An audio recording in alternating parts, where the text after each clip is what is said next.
Hello and welcome to Watch What Crappens, a podcast about all that crap on Bravo that we just love to talk about. This is part 2 of the recap. If you missed part 1, go check out your podcast feed. It's right there. And without further ado, let's get right back into the recap. So let's go over to Beverly Hills. Gretchen is looking for her phone. It's like, Siri, where are you at, bitch? Where you at? Gretchers! Where's your phone? I can't find it. I'm looking everywhere. It's someone. Oh, hey, I found it. So they're like saying how Emily's like, I need to hear the song. I'm not going to let her off the hook. This is what happens at sleepovers. You drink Fireball and then you talk shit about your nemesis. I was like, I don't remember drinking Fireball when I was 11 years old at my friend's sleepover, but that's fine. We have different. Well, we all grow up differently, I guess. So then Gretchen FaceTimes Slade, who is so excited. He's like got his ring light out. He's like got like bronzer. He's like ready to go. He did his full like face contouring. He's like, hello. He's holding a microphone. He's like, hello, it's me, Slade. Just another casual night at home. What can I do for you, ladies? Ding, ding, ding. Yeah. And so Emily's like, well, it has come to my attention that there's maybe an audio recording of Tamra singing in a studio. And he goes, oh, what? Well, the story goes, this was her trying to record a song, and then the two of them started messing around, and then they forgot they were recording, so the audio of their extracurriculars is on there too. Isn't that hilarious? What? It's a song of them having sex? Oh. Well, that's what I've been told. I'm not really, I wouldn't know. Wait, you said you had the audio. Just No, I said I heard the audio of her in the studio trying to sing. Did you hear the other audio, Slade? He's like, yeah, it was played for me. No, we wanted to hear her sing. I don't care about the other stuff. I don't, that's just so, it's just so, it's just so poor. So poor. If I wanted to hear a possum groaning, I would just tune into some of Wendy Malick's acting choices. So Emily is like, Slade, I mean, he literally like salivates at the mouth when he gets to talk about Tamra. I mean, Shane would have just told me, shut the fuck up about Tamra and move on. Then again, he says that about really anything I say. So Slade just like feeds it. He feeds it and feeds it and feeds it and feeds it. Yeah. Yeah, Slade's gross. And so now, of course, they don't have the recording, and then Slade tells us, when it comes to Tamra, I'm not really interested in, sharing dirt on Tamra, but I am interested in telling the truth. Oh, yeah. So, Slade, thank you real for being a truth warrior in this there. moment. Yeah. Yeah. Thank you for this. So Bastion of honesty. Slade Smiley, ladies and gentlemen. You slime bag. Get the fuck out of here and take Gretchers with you. So Gretchen says, I have a recording of Tamra singing, and then it becomes, oh, I don't have it. Slade has it. And then it becomes, yeah, I have a recording of her singing, and then they forget the mic is on, so then they start having sex, so you can hear the sex. And it's like, oh, but actually I don't have that. It was just played for me. And oh, we don't have that audio, but we have audio of her singing, but then we still don't even hear the singing audio. So, it's hard just saying, when we've already seen you say, I went to the hospital, I didn't go to the hospital. And now this story is rapidly changing while we're hearing it. We're really supposed to believe that Katie is just like the one who's totally fallible in this entire stupid situation earlier this season. I don't think so, is what I'm trying to say. I don't think. Yeah. Well, yeah, it's hypocrisy, these people. But he didn't say he actually has a recording, right, of the song? I don't know. At that point, let's see. I'm just like interested in the truth. Okay. Gretchen said that they had a recording. Well, she just say this right in here somewhere in the middle. Now I'm going. She said she has the recording of Tamra, but then she said, no, Slade has a recording. Then Slade says, no, I don't have the recording, but I heard it. And they were fucking in the recording. And Gretchen says, no, I said I heard the audio of her in the studio trying to sing the song. So now it's like, do you have it? Do you not have it? Because liar. You are lying. Okay. You are a liar. Do another you are a polygraph liar. test. Yeah. Lie. So, then Emily's like, okay, well, if you're not going to show us the song, Slade, we're going to go back to our slumber party. Bye, loser. So they hang up on him, and Heather's like, let's go do what girls do. Hang out in our beds. I could really use the comfort of mosquito netting surrounding me right about now. Yeah. And Gretchen's like, You guys can't go back to Tamra and tell her this because this is going to be a problem. Oh, no. too late. You're with Emily Simpson, okay?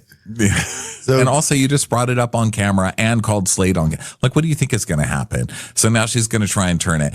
I don't want the girls to say anything about the extracurricular activity because that's not why I called Slade. I called him because I wanted to hear the footage of Tamra in the studio sounding like a drowned rat. So, not to beat a dead horse, but you know what? Sometimes you just got to beat a dead horse. It's dead, right? Who cares? But so now How else Gretchen you get wants us glue?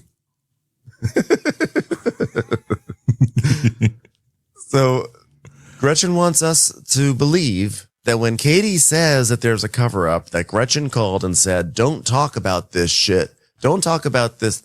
What I said at Javier's or whatever. Like, we're just going to deny. Don't say that I said this on camera. And then when Katie says, she said this and told me to say this, and Gretchen goes, what? That's crazy. I never said don't say this. And yet now, literally 2 episodes later, Gretchen is dropping some bombs and then saying, don't tell anyone. Don't tell anyone. Don't tell anyone. And now we're supposed to like not believe Katie on this? Yep. I'm sorry, Gretchen. Literally doing the exact same thing again. Covering up. Another cover up. Yes, I actually controversially am greatly enjoying Gretchen's return this season, but she's full of shit. She's full of total shit. Yeah, she's a liar. So back in Temecula, it's pool time. Gina lights her joint, and she's like, I'm what they like to call a California super. Like, I enjoy a little THC. Okay. So, they're going to get Shannon to smoke. And it's like, I can't. I have a cough. Okay, since 2008. So I can't. I can't do that. A 2008 cough. she's like, she's not like Doc Holliday. Like, what does she have? Like a black lung? Like, come on. Well, but I did go to a barbecue once and they were using a coal barbecue. And I am afraid that I may have developed some black lung from that barbecue. So please don't joke about that. It's very serious. 2008 was a tough year. Tough year for all of us. Well, I'm going to say this, and I hope you don't take offense to this, Shannon, but, like, I like you. I really do.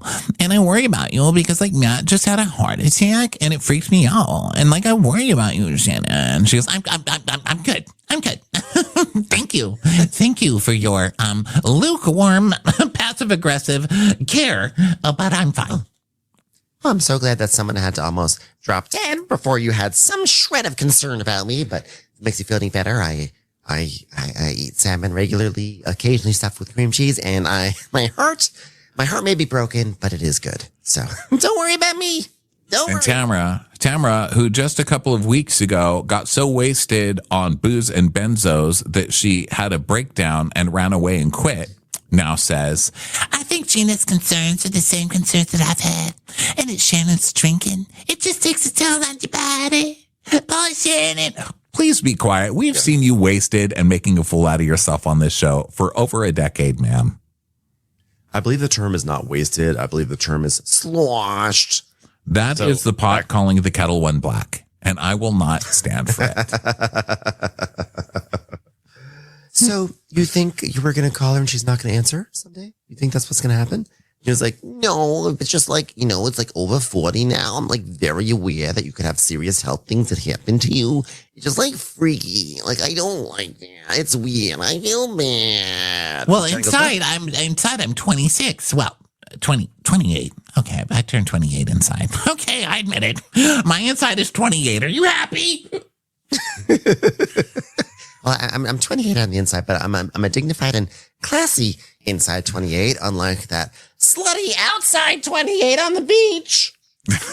Just okay, all right. The girls, her girls are out of the house and she's like being by herself. And I just like truly believe that it's like way easier to make bad decisions when you're alone. That's all. I'm like, well, Yes, based on your fashion sense, I would agree. You can make some really bad decisions when you're alone. But based on the lack of improvement in your fashion sense and the fact that we've seen Matt watching you pack, I would say your decisions don't get much better with a partner. So, and also, I would say, based on all the word art in your home, it seems like you can make bad decisions even when you're out in public around people in Marshalls. Well, I'm sitting at home with my dog. I'm watching news. I'm doing my Sudoku, and I'm timing myself at every single one, and I'm really getting good. So I don't bring up this kind of stuff because I have a very good life right now. It's very good. I'm very good at time Sudoku. Yes, I do my daily puzzle from Lonely People's Quarterly. They have an app, and they release a daily Sudoku while you wait for the next edition of Lonely People's Quarterly. Why do they release it only once every 3 months? I've really been into a new game called Curdle, where every day you try and find 5 different kinds of milk to jot down. I don't know. Yeah. I like to play a game called Spelling Bean. It's not spelling bee, it's spelling bin. BEEN, as in everything's past tense for you now. You're a has-been, and you spell things, and you only find words that are in the past tense. So back in Beverly Hills, a word that's very popular is left, divorced, and used to be betrayed. Just one big compound word. Yeah. Betrayed.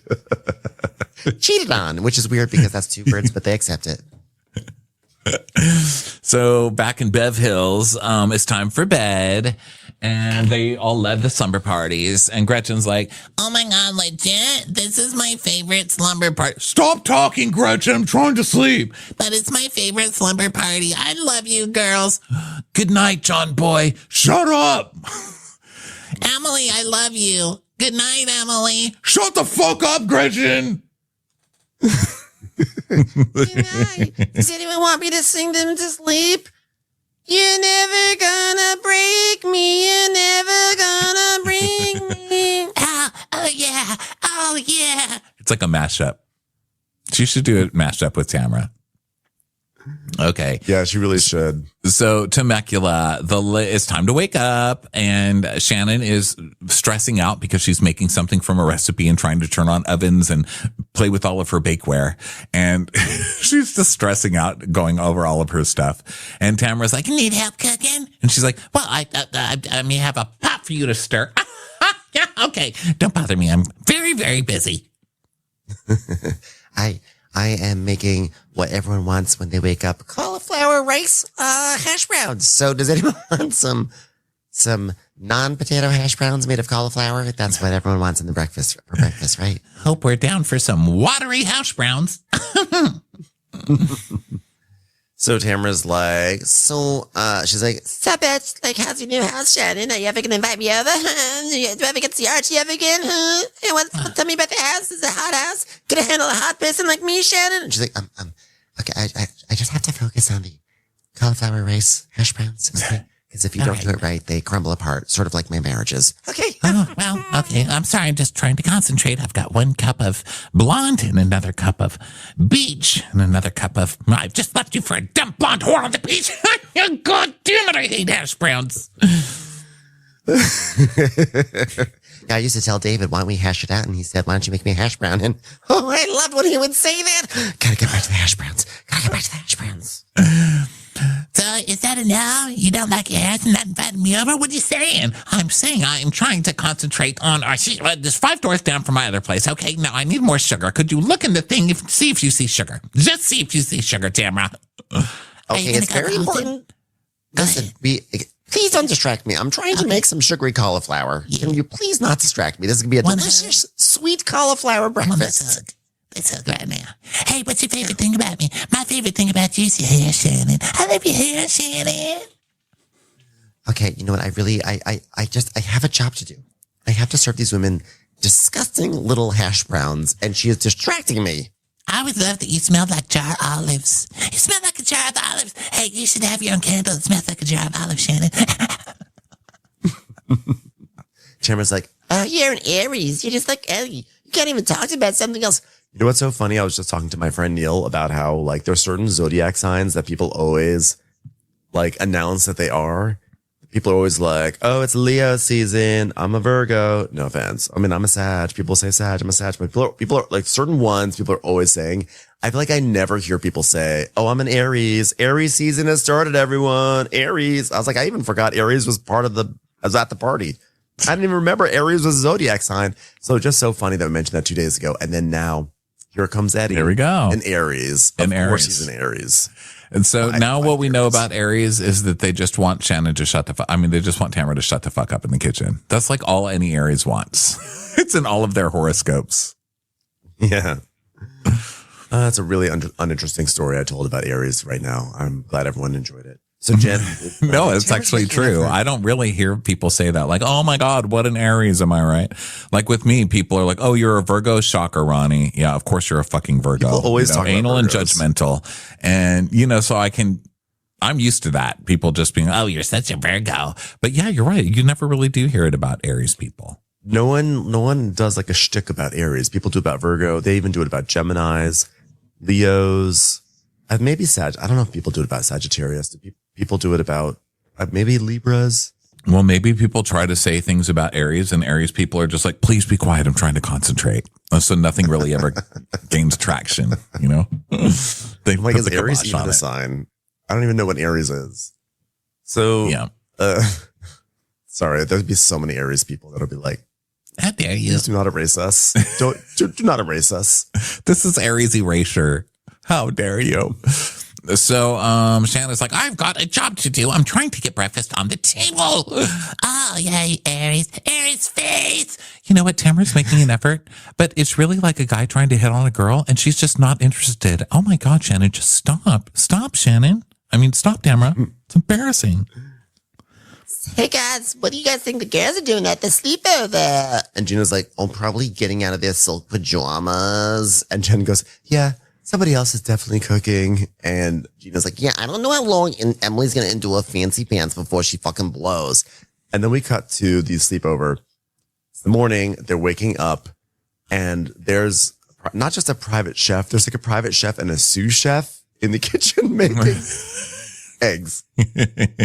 And they have little menus. This is like the most unfun sleepover in the history of sleepovers. I'm sorry. Like, this is like, I understand that it's like luxury. And like, if this were the Orphan movie, like this is what you expect in the Orphan movie, which is like the kid wakes up and there's a private chef and a butler who's very like dismissive, but warm and also going to guide them along. And like all these like, oh, Master Johnson, wake up and da da da. And it's like, but this is like in real life, this is just patently ridiculous. Yeah, there's like a special person to put a stick up your butt. It's like really like, hello, welcome to high tea. It's a fucking egg, Heather. Okay, we get it. You're rich, Heather. Okay. Yeah, and this is not even me being like, oh my God, she's so rich. How obnoxious. It's more just like, I just don't think the vibe, the spirit of a sleepover is that you then bring in a chef and have menus in the morning. I think it's that you go home and you make some shitty eggs, and it's like, I feel like growing up, it's like, yeah, or like mom would come in and make some eggs or something like that. Or like you like hunt around, but like having a fruit spread and little pastries. Heather, you just need to do a better sleepover. It needs to be better. Sorry. Yeah.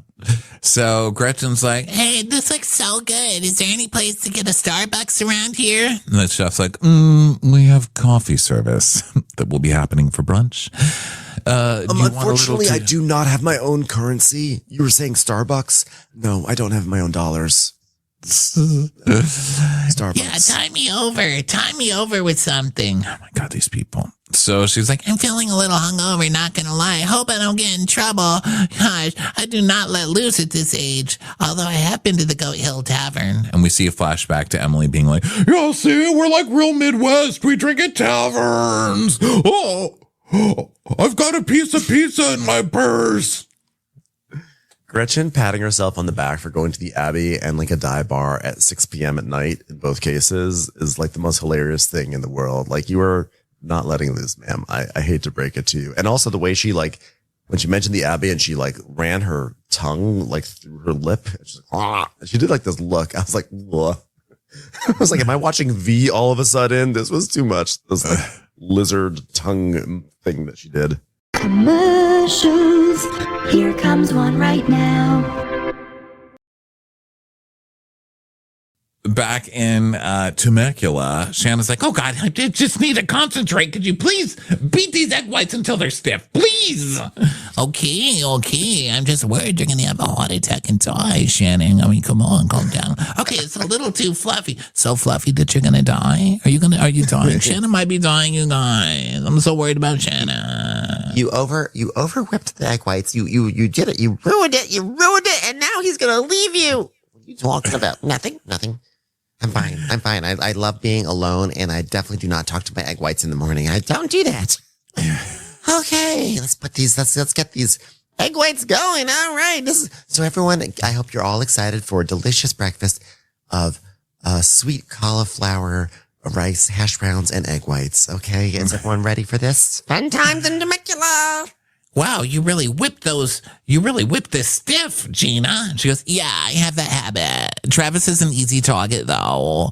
What do you mean Travis is an easy target? He's stiff? He's always stiff? Yeah, because like everything I do makes him really stiff. Yeah, and it's like fun, because me and Travis. Please do not make me think of the tiny baby thumb sticking out of that fupa. I did not come here for this. No, I did. I don't want it. No, I don't know why Gina Travis in my head. I don't know if I want. I don't know why Gina insists on giving us details about Travis. It's just that like the details themselves are boring. It's just I don't need it. So Jen's like, well, I have a question. Do you think you and Travis will ever get married? It's like, well, probably, maybe, I don't know, like waiting for Bravo to give us like our own special, and like it's going to be called I Feel Bad That I'm Not Married Yet. But like, unfortunately, like the offer hasn't really come through yet. So it's just like a lot of instability because of his circumstances, Yeah, like the fact that he's not fucking divorced, maybe. Like, hello. Aren't they still not divorced? Like, why are they talking like that? Yeah, I just like have to be ready to be in the right place. Yeah, and he's still married. Hello. Yeah, well, it's like Shannon stacking shots on for lunch. You have a lot on your plate, Shannon, you've got a lot on your glass. We've got a lot on the plate, but Shannon's got a lot on her liver. So it's a lot. Okay, Yeah, we it's just a like lot. wait to see what's gonna happen next, and like I'm just like not focused on things like a wedding because it's like it always seems so unattainable because like I know that's a priority and like that's always. I hate to break it to Gina and to Bravo, but literally no one cares if these two get married. Like this is not top of mind. This is not a concern. There's no curiosity around it. There's no mystery. No one's wondering when are Luke and Laura going to tie the knot? Like this is, we don't need to spend airtime on this. Thank you very much. Yeah. So she's saying that he has a court date and he's trying to get full custody of the kids and he's exhausted and I feel bad and it takes a lot out of you, So then she says, when we say this scene goes on for 5 minutes, it goes on for 5 minutes of her talking literally about the situation. Do not give Gina lines. Like why Gina, I feel myself deflating reading the lines back. I'm like, oh God, please make it stop. yeah, he's been through so much trauma. Yeah, I'm like I've never seen anything like it in my life. And like he's so into his children and it's like really hurting my feelings. Please fast forward. Okay, let's go back to Beverly Hills. So the chef is like, ladies, and I use that term loosely, we've got brunch for you. All the pastries are warmed. Okay, they're already going into your purse. Yeah, that's sort of my thing. So he takes orders and Emily's like, can I have a couple eggs overboard? And the guy's like, you can do that, right? He's like, well, you want it like really cooked like that? You think I'm crazy? He's like, well, I would never serve that, but fine. He just goes, I would never serve that. She's like, Yeah, I would never serve that to anybody in my entire career, he's saying. yo, make them however you want, okay? Just make them travelable in a purse. Ladies, we have a chef here. Get your eggs the way you want them, okay? He's just so happy he can see daylight because he goes back into his cell after this. can you do poached eggs? It's like, oh my God, you guys are just being a pain in the ass to be a pain in the ass. Well, I think this was a fair request because it's breakfast. It's fancy breakfast. And if you're doing fancy breakfast, you have to imagine there's going to be a poached egg request. And then the chef seems shocked. He's like, I can. I'm like, sir, okay. The eggs over hard. Yeah, that's a surprise. But the poached egg, I think he should have anticipated that a little bit. In fact, I think he should have had some already made. I think he's just grossed out by them. He's like, you're poor. You're all poor. Like, can I just put some powdered eggs and whisk them through to you, please? Like, you people have no taste. You have no taste. But also you have to imagine they're each having one egg, right? Like one egg over hard, one egg poached, probably maybe two. Heather's going to have an omelet. They hired a whole ass private chef to cook basically 4 eggs. Yeah, and put store-bought croissants and on to a tray. plate some croissants. Yeah. I like it well done. He's like, oh, well done. Okay, yes, you've got it. Okay, because that's not a crazy request. Over hard is, but well done eggs. Not crazy at all. Okay. So she's like, hello, Terry's here, everybody. It's the partner that I have lots of sexy time in our secret sexy time penthouse. The incredibly sexy hunk, Terry Dubrow. Hello, Terry. Terry. And he's like, hey, everyone, I've never slept so much in my life. He's coming in like he's hosting the match game. He's like, all right, we asked 100 people. We said, my wife has such fancy sleepovers. How fancy are they? She says that when you go to sleep a lady and you wake up as a blank, fill it all in. All right, everyone, you're at Terry Dubrow's match game. This is why he's on television.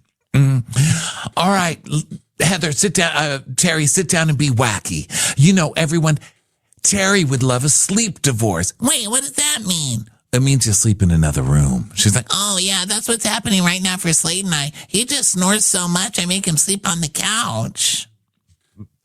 Do you guys ever think about getting married? Sorry, Gina asked me that they asked her that, so I want to ask you that. And she goes,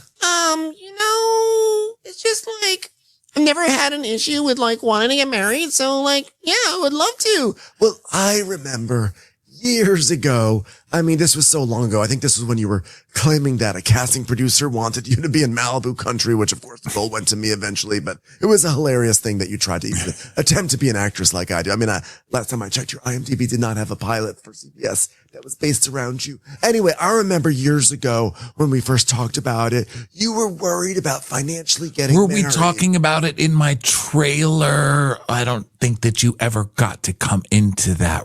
Were we talking about that while I was having coffee with Reba McEntire? No?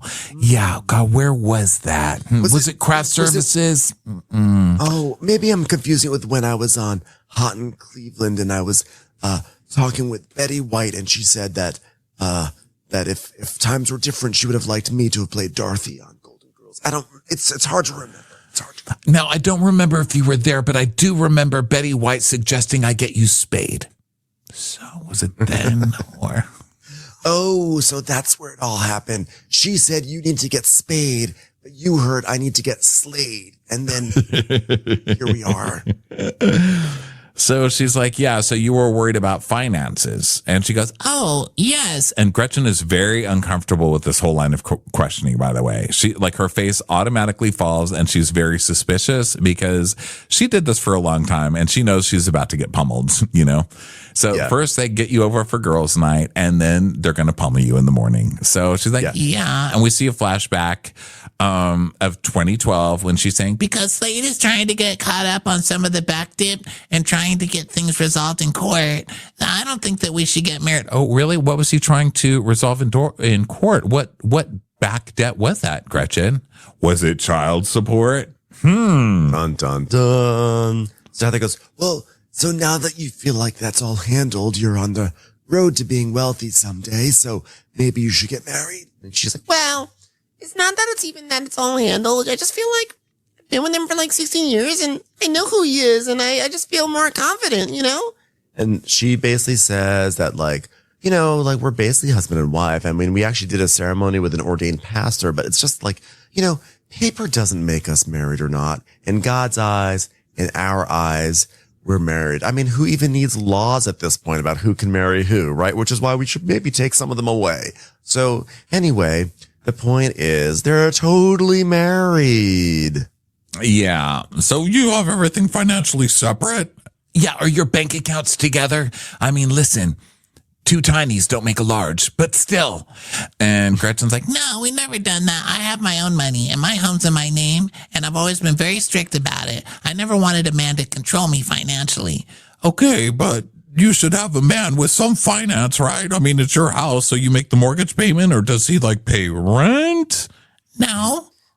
Okay. Well, does he contribute? He lives there too, right? How do you decide who pays for stuff? For instance, when the maid is done cleaning for the morning, who is the one who pays her the $15 for it? I'm just curious. Well, I mean, it comes out of my account. Oh, does he pay for anything? This is kind of weird questioning, you guys. Okay, so basically, she's like really cagey about this. So is what's going on here, and this really is a question because I don't know, that Slade owed so much money in back child, you know, the reports or whatever we looked up from People magazine last week or the week before says something like 150 something grand that he owed in back child support, right? Something like that. So are they not getting married so that she's not liable? Like they can't come after her for that debt as his partner? Maybe. And that's why she's being so cagey. Oh, it's just all so I don't know. I gross. mean, like, it's like if this were real life, these are definitely like awkward questions to be asking a friend. Like I would never ask, like, who pays for what in like in a relationship. But since it's reality TV, so of course we're going to ask these nosy ass questions. So I understand on one level why you're just like a little cagey to like be talking about what like your husband pays for or doesn't pay for, especially on TV. But the truth is, there's a lot. I don't know why she just doesn't say, like, yeah, I mean, like, you know, I pay for some things, he pays for other things. It's like not really, it's really not that deep, you know? But like the fact that she's like, no, huh? What? Weird. And that's where it's like, what is going on here? And Heather's like, well, Gretchen and Slade's financial situation is really none of my business, but it just never has made sense to me. That's why when Gretchen proposed to Slade, we all thought it was bullshit. I guess it's just weird. You know, when you see two poor people trying to figure out finances, you think, what's even the point? Am I right? If you don't both have $45 million to your name, is it really even interesting at that point? So why are they not legally wed? And why does she pay for everything and refuse to put anything in his name? I don't know. So she's like, it's just fascinating to us because you're so poor, you know?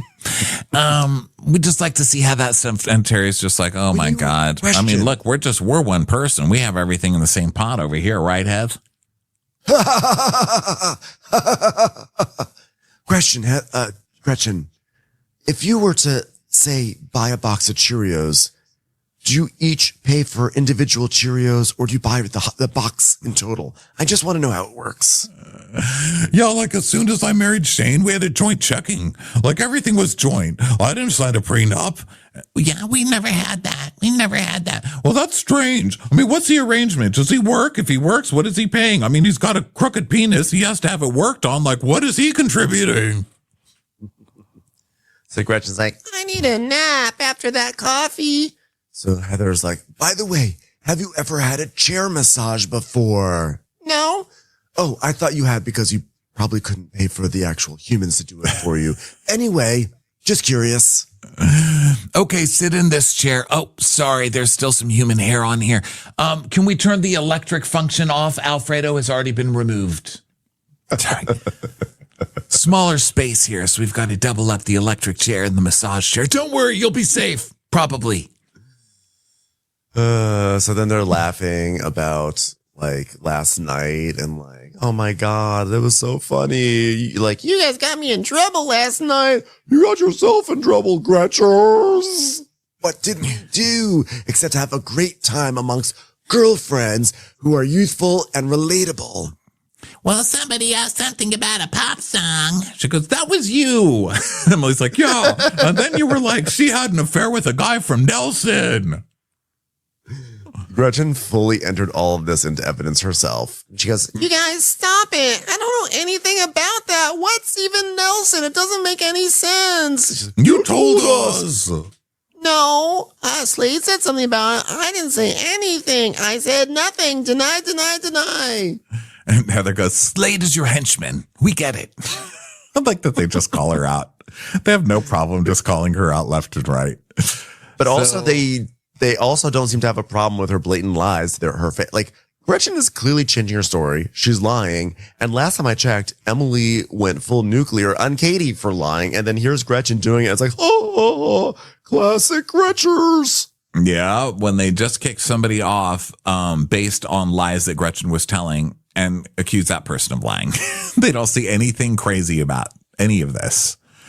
So then, Emily's like, you've completely taken this situation and you're making us the villains. It's like, well, we were having fun. I went further than I intended, but I don't want to be, I hope they aren't assholes and go running back to Tamra. It's going to cause conflict. Oh, Gretchen, you know that they're going to do that. That's why you brought it up in the first place. Come on. You can't be stupid and smart. You came onto the show. You were extremely savvy. You went right for Tamra. And you were like, you had all your ducks in a row. Like Gretchen was like, she came in, she was ready and she was playing the game. And now she's going to act like, oops. Oh my God. I said this thing. You guys can't bring it back to Tamra. And now it's going to be like, it wasn't my fault. You know, they coaxed it out of me. You know, she's going to play this whole game and it's all bullshit. Yeah. They're being bad friends by trying to hurt a friendship. She's going to pull that. You were giving information about Tamra willingly. Yeah, and I shouldn't have. I regret it. But you said Tamra's a horrible person because she accused you of having an affair, and you had to spend all this money that you didn't, but you just accused her of having an affair. So how is that different? She goes, well, I mean, it was on the internet. Isn't that what she said? I'm saying the same thing. It was on the internet. So is it not true if it's not on the internet? I mean, it's the same thing she did to me. wait, when was this on the internet? What? Yeah, you None just of that announced it. This was you. You said it. Don't try and make it sound like you just found this on the internet. Come on. So you and Tamra are the same? No, we're far from the same. It may look like we're the same person because I just give Tamra the same energy that she gives me. And Emily's like, no, they're the same. Except that Gretchen uses more filters. Other than that, I can't tell them apart. Well, that was a rough sleepover, girls. Please leave. Get the fuck out of my house. This is fine. Well, but I can only be here so long.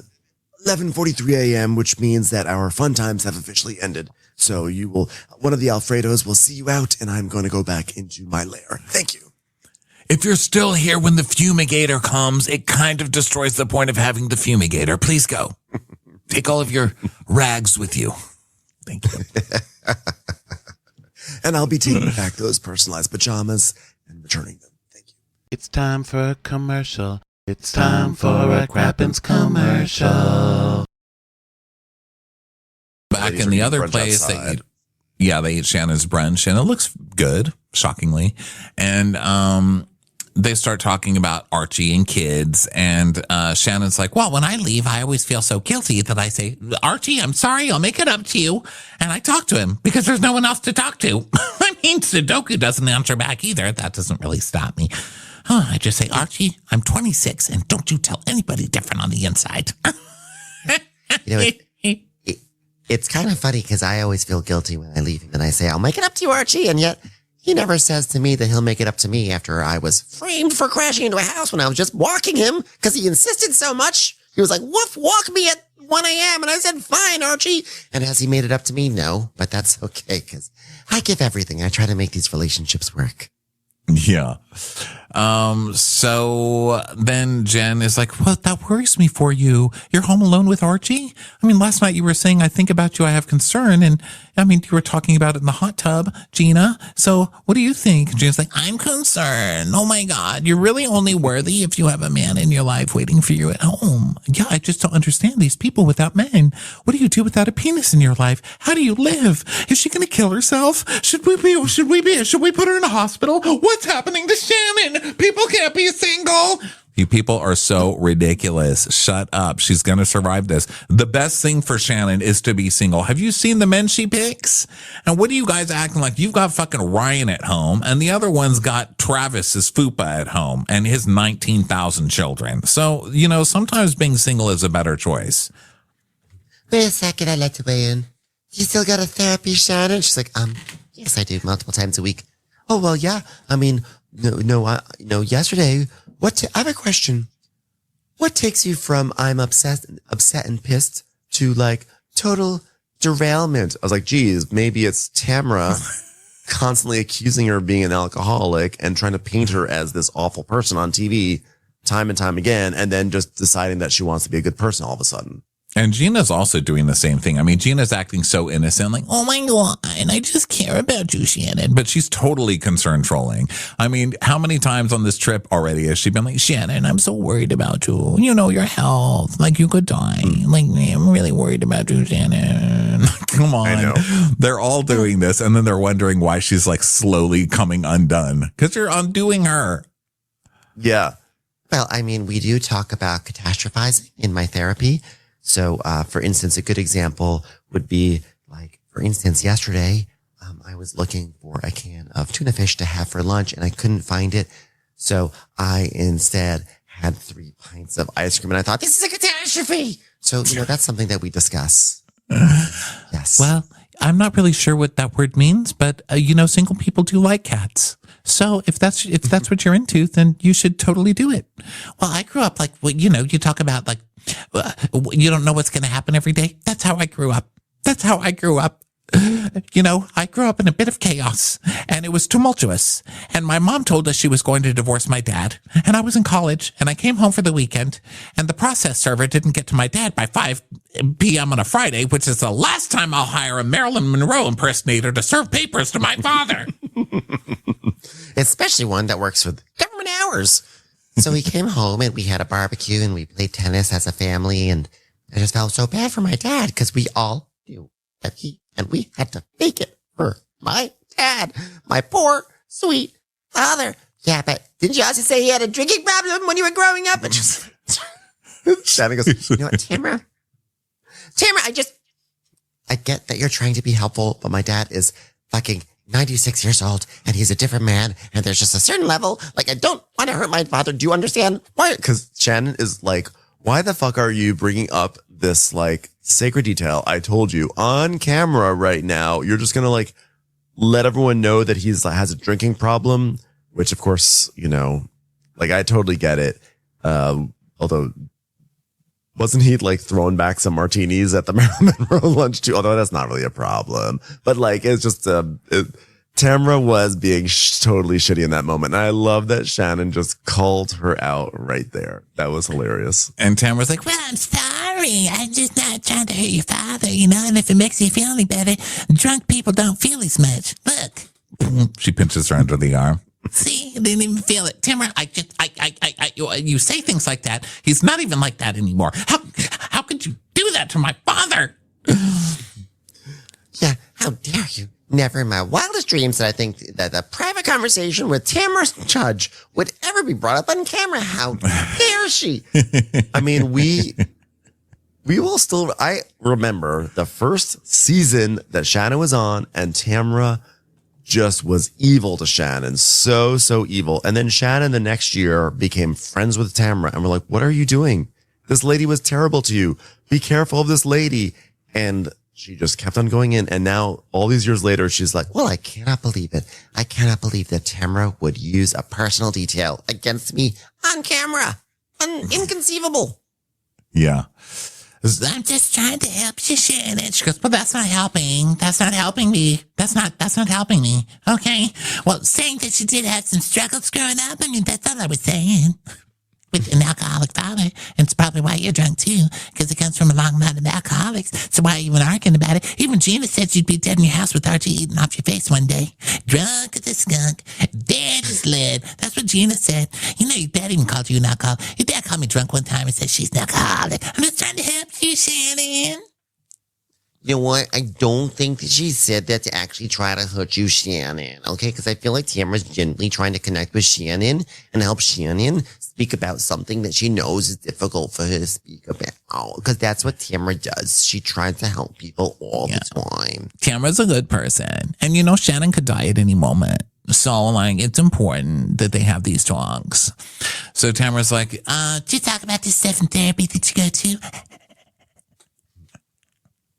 Yeah, because sometimes this stuff is buried. And so when it comes out, it's just like this whole big, it's like, Tamra, I know what therapy is. Okay. I went to a trauma facility where I was in therapy for 8 hours a day. 8 hours for 30 days. Do you know what 8 times 30 is? No, neither do I. So I'm well aware that this needs to happen. I start therapies, Tamra. Oh my God, sorry, Jesus Christ. Anything I say, anything you just jumped on my throat. I'm not your enemy, okay? I'm not your enemy. I'm just a hot bitch who wants to ask questions about your alcoholic dad.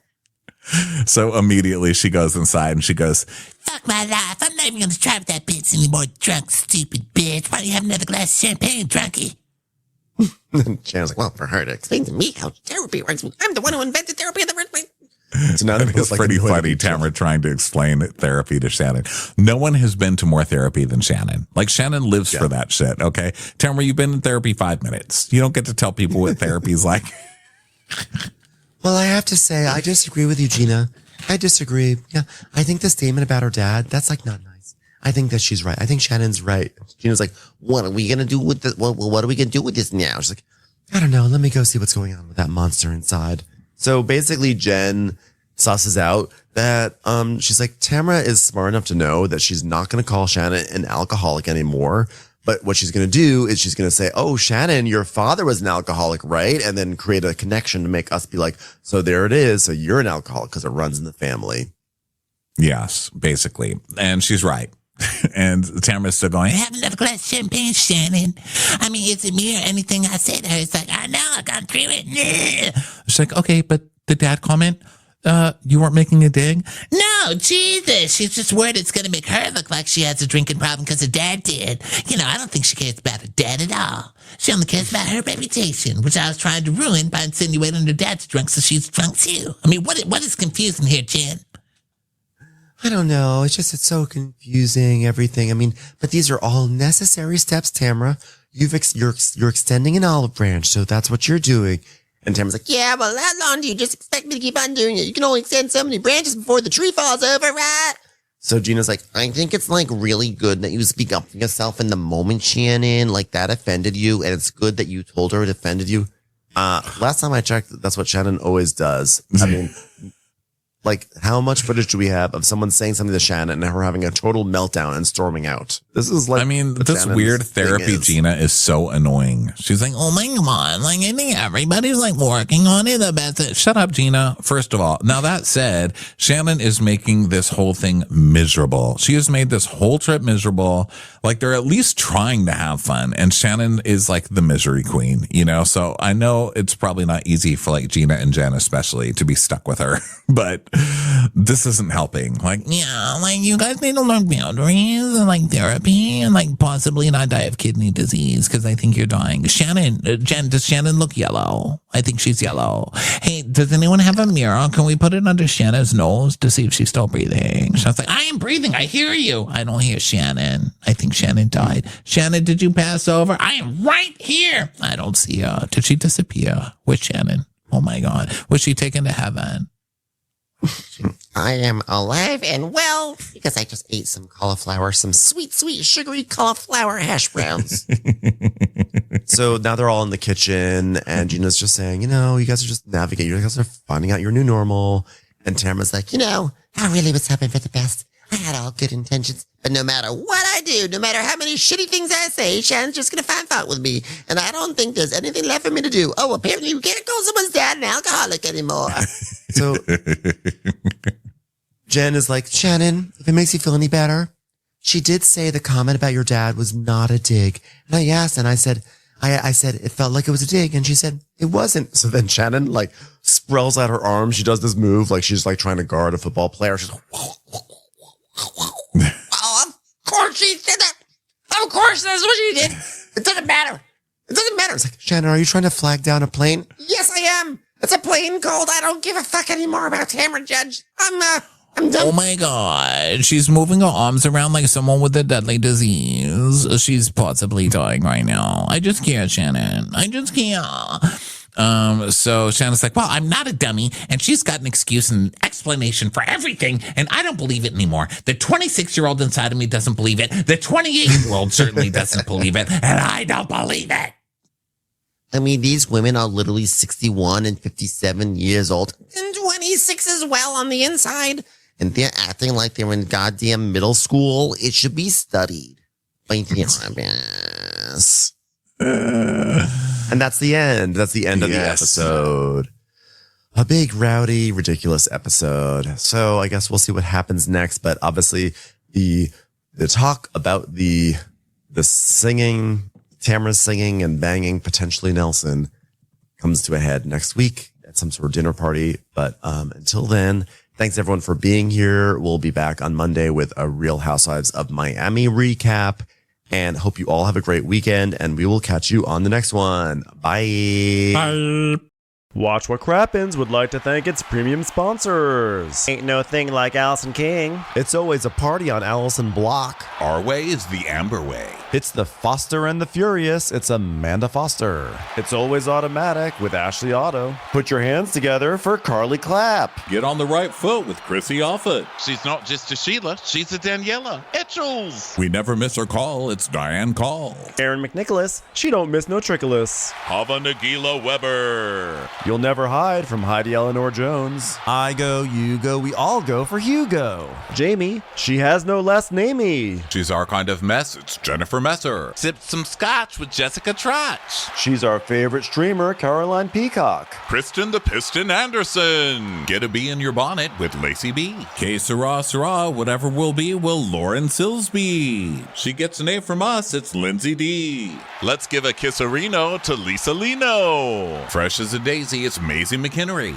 We love her on the rocks, it's Melissa Cox. Megan Berg. You can't have a burger without the Berg. This is Livin' with Michelle Vivian. I love ya, Olivia Williamson. Tastier than Flanderson, it's Rachel Manderson. She sure is swell. It's Raquel. Yes, we canna, it's Savannah. Cast a spell with Shannon Spellman. Let's share with Sharon Eldridge. Darn Skippy, it's Tippy. And our super premium sponsors. She's VVIP, it's Amanda V. Can't lose when you're with Amy Baldwin. Somebody get us 10 cc's of Betsy MD. We're taking the gold with Brenda Silva. Let's get real with Caitlin O'Neill. Put us on a stretcher, it's Charlotte Fletcher. Don't get salty with Christine Pepper. Can't have a meal without the Emily Sides. Who, what, why, where, and Gwen Pentland.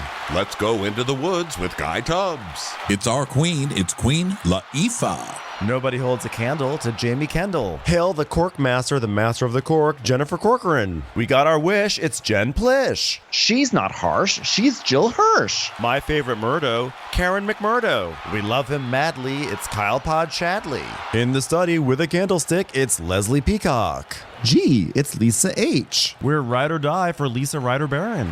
She's a whiz, it's Liz Sarthy. Always killing it, it's Lola Alkalani. The incredible edible Matthews sisters. She eases our woes, it's Melissa St. Rose. There's a chance of meatballs, it's Rebecca Cloud. Neat, it's Ronit Feldman. Maximum love for Sandy Maximoska. She's the queen bee, it's Sarah Lemke. We cannot tell a lie, it's Sarah Telefson. Shannon out of a cannon Anthony. Please don't stop, it's Soli and Pop. Let's take off with Tamla Plain. She ain't no shrinking Violet Kuchar. We love you guys.